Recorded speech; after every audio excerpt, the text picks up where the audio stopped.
وكذلك جعلناكم أمة وسطا لتكونوا شهداء على الناس فيكون الرسول عليكم شهيدا। তোমাদেরকে অন্যান্য নবীদের উম্মতের বিরুদ্ধে সাক্ষী দেওয়ার জন্য তোমাদেরকে আমি বানিয়েছি। এখন আমরা যদি কোরআনে কারিম না বুঝি, না পড়ি, না পড়তে পারি, না বুঝতে পারি, তাহলে আমরা কিভাবে সাক্ষী দেব?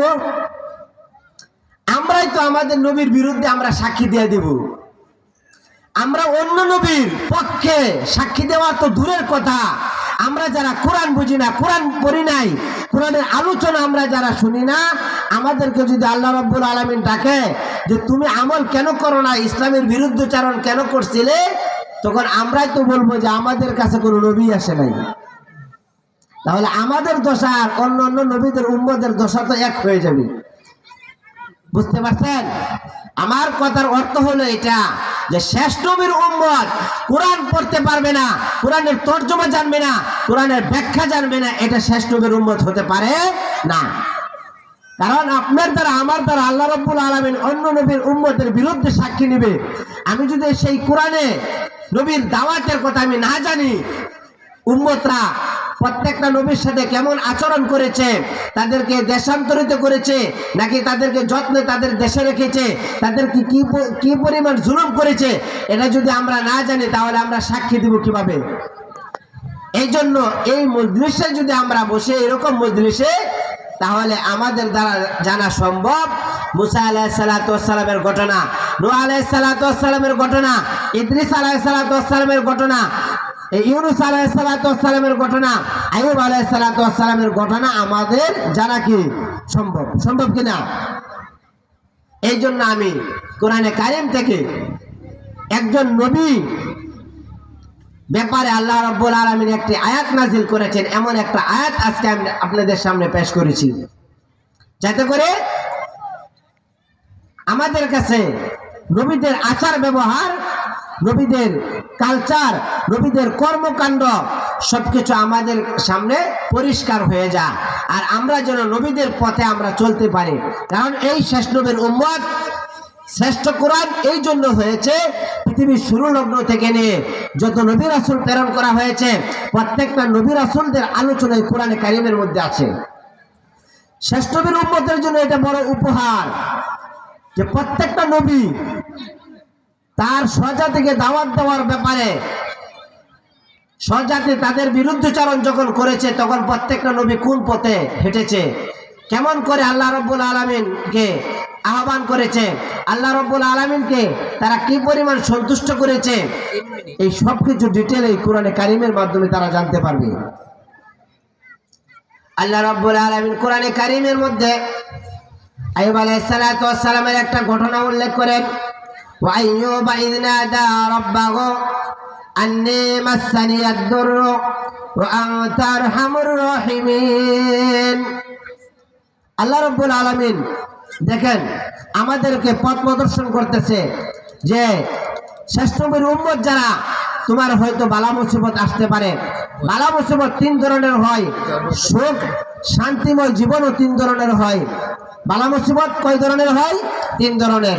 একটা হলো আপনার শারীরিক অসুস্থতা, আপনি যদি শারীরিকভাবে অসুস্থ হয়ে যান, আপনার জীবন বিপন্ন হয়ে যাবে, আপনার জীবন আর সুখ শান্তিময় থাকবে না। দুই নম্বর হলো ধনসম্পদ যদি আপনার না থাকে, তাহলে আপনার জীবন বিপন্ন হবে, আপনি গরিব হালে চলে যাবেন, আপনি মানুষের কাছে দ্বারস্থ করতে হবে, আপনার জীবন খুবই সংকটাপন্ন হয়ে যাবে। তিন নম্বর যেটা, আপনার সন্তান যদি না থাকে, আপনার জীবন বিপন্ন হবে। আল্লাহ রাব্বুল আলামিন আইয়ুব আলাইহিস সালাতু ওয়াস সালামকে এই তিন ধরনের নিয়ামত দান করেছিলেন। এক নম্বর নিয়ামত হলো উনি নবী ছিলেন, তিনি সুস্থ দেহের অধিকারী ছিলেন। দুই নাম্বার, তিনি আল্লাহ রাব্বুল আলামিন 7 জন করে 14 জন সন্তানের মালিক বানিয়েছিলেন। কয়জন? 14 জন। এরপরে অনেক অর্ডার সম্পদের উনি মালিক বানিয়েছিলেন। কিন্তু আল্লাহ রাব্বুল আলামিন তাকে পরীক্ষার জন্য আল্লাহ রাব্বুল আলামিন সবগুলোই ওনার কাছ থেকে নিয়ে গেলেন। প্রথমে তার সন্তানাদি মারা গেল অকালে, তারপরে ওনার ধনসম্পদ শেষ হয়ে গেল। তৃতীয় নম্বর, ওনাকে এমন রোগে আক্রান্ত করলেন, তার পা থেকে নিয়ে একবারে জিহ্বা পর্যন্ত তাকে রোগে আক্রান্ত করে ফেলেছিল।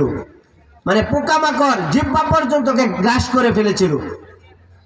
আল্লাহ রাব্বুল আলামিন তাকে ওই পোকামাকড়ের খাবার থেকে তার শুকরিয়ার জন্য আল্লাহ রাব্বুল আলামিন তাকে আবার পুনরায় সেরকম সুস্থতা দান করলেন, সেরকম টাকা পয়সা দান করলেন, এরকম ভাবে তাকে আবার সন্তানাদি দান করলেন এবং যৌবন কাল তাকে দিয়ে দিলেন।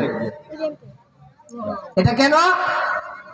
এটা কোরআনে কারীমের মধ্যে এই জন্য উল্লেখ করা হয়েছে যে শেষ নবীর উম্মত সে যদি এমন বালা মুসিবতের মধ্যে পড়ে যা, তার টাকা ছিল, টাকা নাই হয়ে গেল, তার সন্তান ছিল, সন্তান নাই হয়ে গেল, সে সুস্থ ছিল, সে হঠাৎ অসুস্থ হয়ে গেল, তখন সে আল্লাহ রাব্বুল আলামিনের প্রতি ধারণা সে কি করবে, এটার জন্য আইয়ুব আলাইহিস সালামের ঘটনাকে উল্লেখ করা হয়েছে।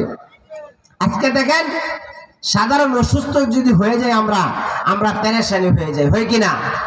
আল্লাহ রাব্বুল আলামিন কোরআনে কারীমের মধ্যে বলেন, وَإِذَا أَنْعَمْنَا عَلَى الْإِنسَانِ أَعْرَضَ وَنَأَىٰ بِجَانِبِهِ وَإِذَا مَسَّهُ الشَّرُّ كَانَ يَئُوسًا। আল্লাহ রাব্বুল আলামিন বলে, যখন আমি বান্দাদেরকে নিয়ামত দান করে তখন সে অহংকার করে, এটা নিজের বলে দাবি করে। وَإِذَا مَسَّهُ الشَّرُّ كَانَ يَئُوسًا, যখন তাকে আবার বালা মুসিবতে আক্রান্ত করে তখন সে বড়ই পেরেশানি হয়ে যায়। এটা হলো মানুষের স্বভাব। অথচ আল্লাহ রাব্বুল আলামিন কোরআনে কারীমের মধ্যে বলতেছে, ওয়া যিকরা লিল আবিদিন। আইয়ুব আলাইহিস সালামের ঘটনা এই জন্য কোরআনে দান করেছে, শেষ নবীর উম্মত যদি তার টাকা থাকার পরেও টাকা নাই হয়ে যায়, তাহলে সেই জন্য আইয়ুব আলাইহিস সালামের ঘটনাকে খেয়াল করে। যদি তার সন্তান থাকার পরেও যদি সব সন্তান মারা যায়, তখনও সেই জন্য ধৈর্য ধারণ করে আমার প্রতি সন্তুষ্ট থাকে, আমার কাছে এসে চা। এরকম ভাবে সে যদি অসুস্থ থাকে, তাকে যদি অসুস্থতা দান করে, তাহলে সেই জন্য অসুস্থ অবস্থাও সেই জন্য আমার শুকরিয়া আদায় করে, আমার কাছে যেন চা। আল্লাহ রাব্বুল আলামিন বলেন, ওয়া আইয়ুবা ইয নাদা রাব্বাহু আন্নী মাসসানিয়াদ দুররু। আইয়ুব আলাইহিস সালাম বলেন, হে আল্লাহ, আমাকে বালা মুসিবতে আক্রান্ত করেছে, আমার টাকা ছিল, টাকা নাই, আমার সন্তান ছিল, সন্তানও নাই, আমার টাকা পয়সা ছিল নাই, আমি সুস্থ ছিলাম, আমি অসুস্থ হয়ে গেছি। ওয়া আনতা আরহামুর রাহিমিন, আপনি চাইলে সবকিছু ফিরিয়ে দিতে পারেন। দেখেন আল্লাহ রাব্বুল আলামিন কি উত্তর দেন, ফাস্তাজাবনা লাহু ফাকাশাফনা মা বিহি। তৎক্ষণাৎ আইয়ুবের এই কথা শোনার সাথে সাথে আমি তৎক্ষণাৎ তার ডাকে সাড়া দিলাম। ফাস্তাজাবনা লাহু ফাকাশাফনা মা বিহি মিন দুররিও, তার বালা মুসিবত আমি দূর করে দিলাম। ওয়া আতাইনাহু রাহমাতাম মিন ইনদিনা, আমার পক্ষ থেকে তার পরিবারকে আবার ফিরিয়ে দিলাম, অর্থাৎ তাকে আমি যৌবনকাল ফিরিয়ে দিলাম। আবার আল্লাহ রাব্বুল আলামিন ওয়া মিসলাহুম মাআহুম, অনুরূপ আল্লাহ রাব্বুল আলামিন তাকে আবার ধনসম্পদ দান করলেন, আবার সন্তানাদি দান করলেন, আবার যৌবনকাল ফিরিয়ে দিলেন, আবার তাকে সুস্থতা দান করলেন। কবি বলেন, আস্তান সাবের বকিরে মা কুতদাদ, হামজা ইউনুস লুকমায়ে বাহুতদাদ। কবি বলে যে আল্লাহ রাব্বুল আলামিন যে আইয়ুবকে পোকামাকড়ের খাবার বানাইলেন, সেই খাবার থেকে আবার তাকে সুস্থতা দান করলেন। হামজা ইউনুস লুকমায়ে বাহুতদাদ। ইউনুস আলাইহিস সালামের ঘটনা আমরা জানি। ইউনুস আলাইহিস সালামকেও আল্লাহ রাব্বুল আলামিন মাছের খাবার বানিয়ে দিলেন। আপনারা ইউনুস আলাইহিস সালামের ঘটনা শুনেছেন? জি। ইউনুস আলাইহিস সালাম তার জাতিকে গিয়ে দাওয়াত দিতেছিলেন যে তোমরা আমার কথা মেনে নাও, আল্লাহর পথে চলে আসো, অন্যথায় তোমাদের উপর আযাব আসবে। ইউনুস আলাইহিস সালামের জাতি তার প্রতি উত্তরে বলল যে আপনি যদি সত্যবাদী হয়ে থাকেন তাহলে শাস্তি নিয়ে আসেন। তো আল্লাহ রাব্বুল আলামিন তার উপর ওহী নাযিল করলেন, হে ইউনুস, 3 দিনের মধ্যে তারা যদি ঈমান না আনে তাহলে আমি 3 দিন পরে তাদেরকে আযাব দিয়ে আমি ধ্বংস করে দিব। তা আল্লাহ রাব্বুল আলামিনের কথা সত্য না মিথ্যা? সত্য। এই কথা শোনার পরে ইউনূস আলাইহিস সালাতু ওয়াস সালাম তিনি গ্রাম ছেড়ে চলে গেলেন, কারণ আযাব আসবে কাফেরদের উপরে। নবীর উপর আযাব আসবে না।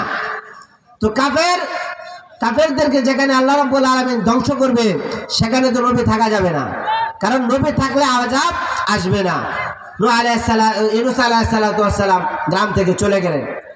এদিক দিয়া নূহ আলাইহিস সালাতু ওয়াস সালামের জাতি যারা জ্ঞানীগুণী ছিল তারা চিন্তা করলো ইউনূসের কথা সত্য হবে, কারণ